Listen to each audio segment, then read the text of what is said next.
Yang berhormat Lembah Pantai. Baik, terima kasih 12 minit. Datuk Timbalan Yang Ketua. Pertama saya ingin mohon kalau boleh kita perbetulkan kita punya sistem sekarang ni. Bila 2-3 orang bercakap, dia punya jata tu transition tu agak mengganggu. Ya, bukan untuk kita di sini tapi mereka yang menonton secara online. Kalau boleh dipertimbang, diubah seperti yang dahulu. Ambil perhatian. Saya ingin mulakan dengan membangkit satu perkara yang rata-rata ramai mungkin merasakan sangat terkesan, iaitu harga test kit ujian saringan COVID-19 RTK yang mahal dan juga PCR yang mahal. Kita pada hari Selasa yang lalu telah melihat kertas statut 13, 14 dan 15 yang memberi satu kemudahan kepada ahli-ahli parlimen untuk menuntut bayaran balik fee dan charge ujian pengesanan COVID-19 termasuk untuk yang dipertua, timbalan yang dipertua dan semua ahli Dewan Rakyat. Jadi saya rasa agak tidak munasabah sekiranya kita mendapat manfaat tapi rakyat yang hampir setiap hari, kalau anak mereka, adik-beradik mereka, mak ayah mereka kena buat test, nak pergi kerja, nak pergi sekolah, ya, kalau harga test kit itu terlalu mahal. Jadi pada pandangan saya pohon pihak kerajaan pertimbangkan mengurangkan dan meletakkan harga ceiling kepada test kit ini sekitar RM5. RM4.90 itu bagi saya sudah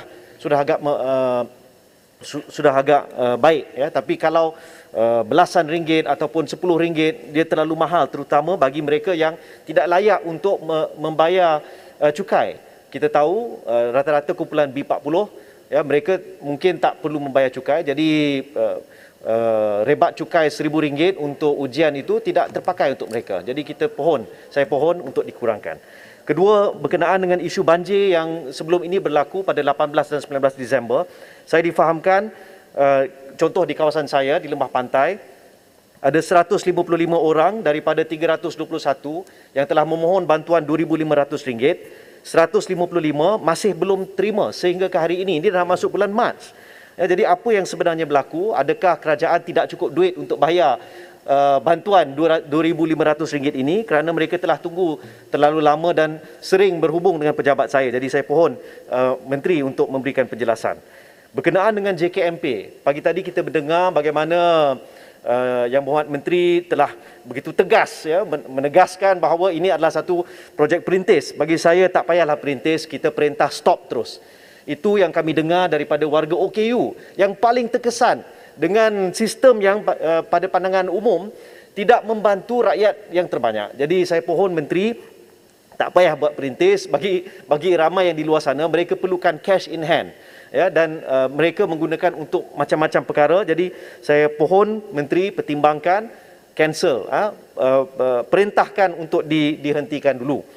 Saya ingin bangkitkan satu perkara yang diminta oleh beberapa yang menghubungi saya, iaitu isu bekas naib chancellor di UPSI. Sebelum ini timbul satu isu yang mengatakan ada satu dakwaan bahawa berlaku isu pencabulan, ya, gangguan seksual di situ, di UPSI. Jadi saya pohon pihak kerajaan untuk nyatakan adakah benar berlaku satu kejadian pencabulan dan apakah status kes itu? Jika tidak, kenapa mereka yang telah membangkitkan isu ini tidak dihadapkan ke muka pengadilan?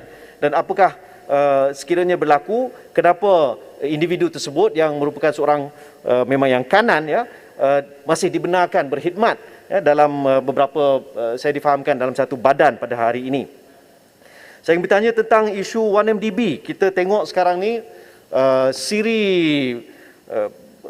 apa orang kata, expose yang diberikan oleh tim Leisner di sebuah mahkamah di New York, dan beberapa hari yang lalu Timbalan Menteri telah menyatakan bahawa isu siasatan polis terhadap suami mantan Governor Bank Negara terhalang sebab isu VTL.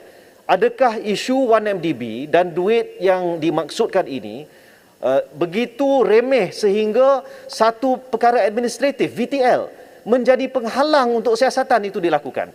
Bagi saya, jawapan yang diberikan oleh Timbalan Menteri pada waktu itu, saya tergamam sehingga saya tak terfikir bahawa itu adalah satu jawapan yang bagi ramai, ya, susah nak kita terima.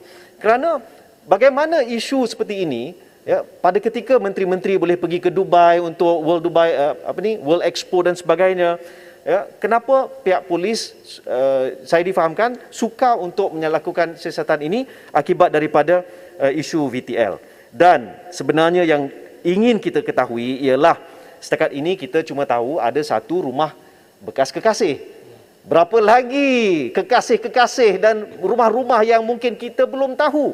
Itulah sebabnya kita tegaskan pihak kerajaan mesti melakukan usaha G2G, government to government, dan memohon maklumat yang dipunyai oleh Department of Justice di Amerika Syarikat supaya kita tidak, rakyat Malaysia tidak perlu membaca berita-berita yang mengaibkan ataupun seperti Kota Raja kata, meningkatkan martabat wanita. Jadi saya rasa perkara ini kita perlukan satu komitmen daripada pihak kerajaan untuk kita meleraikan.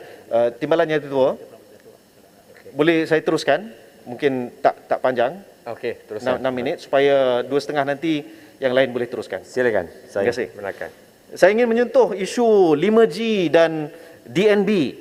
Saya ingin mendapatkan penjelasan daripada Menteri Keuangan. Sehingga hari ini, berapakah wang rakyat yang telah disuntik ke dalam DNB? Berapakah perbelanjaan DNB untuk membeli iklan-iklan? Ya, kita tengok dalam surat khabar, dalam media sosial termasuk Twitter, Facebook dan sebagainya. Berapakah yang telah dibelanjakan oleh DNB yang menggunakan wang yang disuntik oleh Kementerian Keuangan hingga ke hari ini? Berapakah yang telah digunakan oleh DNB untuk menempah, menyewa sebuah pejabat yang mewah, sebuah pejabat yang besar? Ya, saya difahamkan di TRX. Ya, berapakah juga yang telah dibelanjakan oleh DNB untuk menghantar, saya difahamkan 17 orang pegawai ke Mobile World Conference di Barcelona yang bermula pada 28 hari bulan Februari hinggalah ke hari ini. Jadi ini jumlah-jumlah yang besar. Persoalannya, pada ketika DNB belum memungut apa-apa hasil pun, tapi perbelanjaannya bukan main besar. Dan kita perlu ingat pada lebih kurang semalam, ya, timbul satu berita yang agak bagi saya merisaukan, melibatkan sebuah entiti yang mana DNB ini berkait secara langsung, iaitu Ericsson, ya, yang dikatakan telah, ya, kita tahu mereka telah menandatangani, kita telah menandatangani satu perjanjian untuk membeli kelengkapan 5G daripada Ericsson. Tapi berita yang diterbitkan oleh Reuters, ya, dan saya ingin baca jika boleh, ya, dengan izin. Ericsson, which has been at the center of a scandal of possible payments to Islamic State, said US authorities determined it failed to make sufficient disclosures about its activities in Iraq before entering a deferred prosecution agreement in 2019 with the Justice Department to resolve a probe into years of alleged corruption in China, Vietnam and Djibouti. Apa maknanya berita ini? Kalau Ericsson pada saat ini telah timbul satu perkara yang maha besar, kemungkinan berlaku corruption, bukan di Malaysia tapi di banyak operasi yang lain. Saya gesa Dewan Yang Mulia ini mengarahkan agar kontrak dengan Ericsson itu disiasat, diteliti. Dan saya pohon, saya minta, saya gesa pihak SPRM untuk melakukan siasatan penuh. Adakah ada apa-apa elemen rasuah yang terlibat dalam pemberian kontrak tersebut? Ini sangat penting, Tuan Yang Timbalan Yang Dipertua. Kerana kita lihat pada waktu ini timbul satu berita yang merisaukan tentang Ericsson dan cara ia melakukan aktiviti-aktiviti perniagaan. Dan ini juga mengingatkan kita bagaimana sebelum ini dalam isu 1MDB kita ada Goldman Sachs. Kita lihat bagaimana what happened there dengan izin, ya. Adakah dengan DNB ini kita nak lihat perkara yang sama, kita nak elak daripada Ericsson menjadi seperti itu. Kita nak elak. Jadi saya pohon, ya, pihak kerajaan untuk meneliti semula kontrak tersebut dan saya gesa jawatankuasa kira-kira wang negara untuk melakukan audit penuh terhadap DNB dan meneliti kontrak dengan Ericsson ini. Saya ingin menyentuh dalam minit-minit terakhir, ya, berkenaan dengan memorandum persefahaman di antara kerajaan dan Pakatan Harapan di pihak pembangkang yang telah Dalam titah Seri Paduka Baginda yang di-Pertuan Agong telah Tuanku telah bertitah tentang perkara tersebut. Ini kita lihat telah memberi satu kestabilan kepada perjalanan kerajaan dan juga suasana politik negara kita. Malangnya ia tidak diterjemahkan ke negeri-negeri dan ini menjadi satu keadaan yang amat malang. Kita lihat bagaimana di Johor tidak ada ribut, tidak ada taufan, tidak ada guruh. Tiba-tiba ada pihak yang tekan button. Ada pihak yang merosakkan dan meranapkan sehingga berlaku satu keadaan, dan kita lihat rakan-rakan kita yang turun berkempen di Johor, ramai yang telah terkesan akibat COVID-19. Ramai kawan-kawan yang di kiri dan kanan saya yang kembali dari Johor positif. Apatah lagi ramai di kalangan para pengundi yang mungkin risau untuk keluar mengundi. Di saat ini bukanlah saat yang terbaik untuk kita lakukan pilihan raya, apatah lagi dengan SOP yang mencengkam dan hanya memenangkan satu pihak. Itu yang kita nak elak. Tapi yang saya nak tegaskan, sekiranya kita boleh kaji MOU ini dan laksanakan di negeri-negeri, apalah salahnya sekiranya ianya dilaksanakan di negeri-negeri seperti di Sabah contohnya, di Kedah dan negeri-negeri yang lain. Bukan setakat janji mulut daripada Ketua Menteri, daripada Premier, daripada Menteri Besar, tapi termaktub sebagai sebuah dokumen seperti yang kita lakukan di Parlimen yang mulia ini.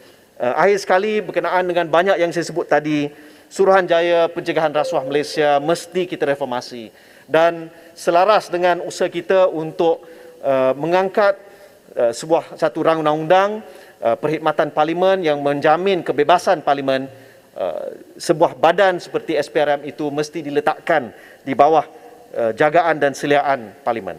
Akhirul kalam, saya ingin menyajikan kita sebelum kita makan tengah hari, dua rangkap pantun. Dari Kampung Kerinci ke Bukit Aman, singgah sebentar di Taman Botani. Dari berpolitik, kita bersefahaman demi rakyat yang terkesan hari ini. Apa guna berjalan-jalan kalau yang dapat lapar, dahaga dan letih? Apa guna jaja kestabilan kalau yang manfaat katel, kroni dan kekasih? Sekian, wabillahi taufiq wal hidayah. Assalamualaikum warahmatullahi wabarakatuh.